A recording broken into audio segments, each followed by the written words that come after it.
മുഖ്യമന്ത്രിയുടെ ചെറ്റത്തരം പരാമർശത്തിന് പിന്നാലെ വീട്ടിൽ പോയി ചോദിക്കുന്ന പരാമർശവും ചർച്ചയാക്കുകയാണ് പ്രതിപക്ഷം ഇപ്പോൾ. പരാജയ ഭീതി മൂലം മുഖ്യമന്ത്രിയുടെ സമനില തെറ്റി എന്നാണ് AICC ജനറൽ സെക്രട്ടറി KC വേണുഗോപാലിന്റെ വിമർശനം. അങ്ങോട്ടൊന്നും ചോദിക്കാൻ പാടില്ലാത്തയാളാണ് മുഖ്യമന്ത്രി എന്ന് പ്രതിപക്ഷ നേതാവ് VD സതീശൻ പരിഹസിച്ചു. പൊതുയോഗത്തിന് അതിന്റെ രീതിയുണ്ടെന്നും അത് തെറ്റിച്ചാൽ ഇങ്ങനെയാകും മറുപടി എന്നുമാണ് മുഖ്യമന്ത്രിയുടെ മറുപടി. G സുധാകരനെതിരായ വിവാദ പരാമർശത്തെയും മുഖ്യമന്ത്രി ന്യായീകരിച്ചു. കോന്നിയിലെ തിരഞ്ഞെടുപ്പ് പൊതുയോഗത്തിലെ പ്രസംഗത്തിനിടെ ചോദ്യം ചോദിച്ച CPM പ്രവർത്തകനോട് പറഞ്ഞ വീട്ടിൽ പോയി ചോദിക്കുന്നുള്ള മുഖ്യമന്ത്രിയുടെ പരാമർശമാണ് വിവാദമായത്. തിരഞ്ഞെടുപ്പിനിടെ വീണ് കിട്ടിയ അവസരത്തെ രാഷ്ട്രീയമായി ഉപയോഗിക്കുകയാണ് പ്രതിപക്ഷം. മുഖ്യമന്ത്രിയുടെ ശൈലിയെക്കുറിച്ച് ഉന്നയിക്കുന്ന വിമർശനങ്ങളെ ശരിവെക്കുന്നതാണ് കോന്നി സംഭവം എന്നതാണ് പ്രതിപക്ഷത്തെ സന്തോഷിപ്പിക്കുന്നത്. മുഖ്യമന്ത്രിക്ക് പരാജയം ശരിയായിട്ടും മനസ്സിലായ മുഖ്യമന്ത്രിക്ക് സമനില തെറ്റിയിരിക്കുകയാണെന്ന് ഇതിനപ്പുറം വലിയ തെളിവ് വേണോ? ഇത് സമനില തെറ്റിയ പരാമർശമാണ്.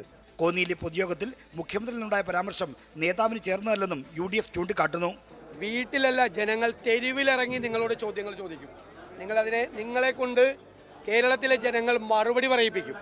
വീട്ടിൽ പോയിട്ടല്ല, തെരുവിലിറങ്ങി ജനങ്ങൾ ചോദ്യം ചോദിക്കും. നിങ്ങളുടെ ദുഷ്ചെയ്തികളെക്കുറിച്ച് ചോദ്യങ്ങൾ ചോദിക്കും.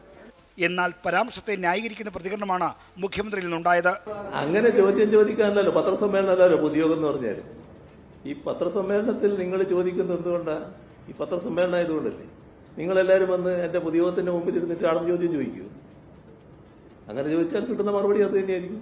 G സുധാകരനെതിരായ രാഷ്ട്രീയ ചെറ്റത്തരം പരാമർശത്തെയും മുഖ്യമന്ത്രി ന്യായീകരിച്ചു.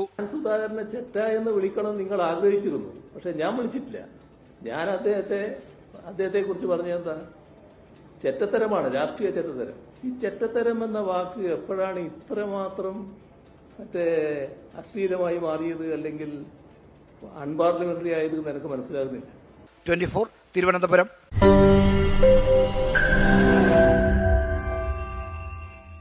ലോകത്തെവിടെയായാലും ഏത് സമയത്തും 24 വാർത്തകളും ഓഗ്മെന്റഡ് റിയാലിറ്റി പാക്കേജുകളും എക്സ്പ്ലെയിനറുകളും വിശദമായി കാണാൻ ഞങ്ങളുടെ YouTube ചാനൽ നിങ്ങൾക്ക് സബ്സ്ക്രൈബ് ചെയ്യാം.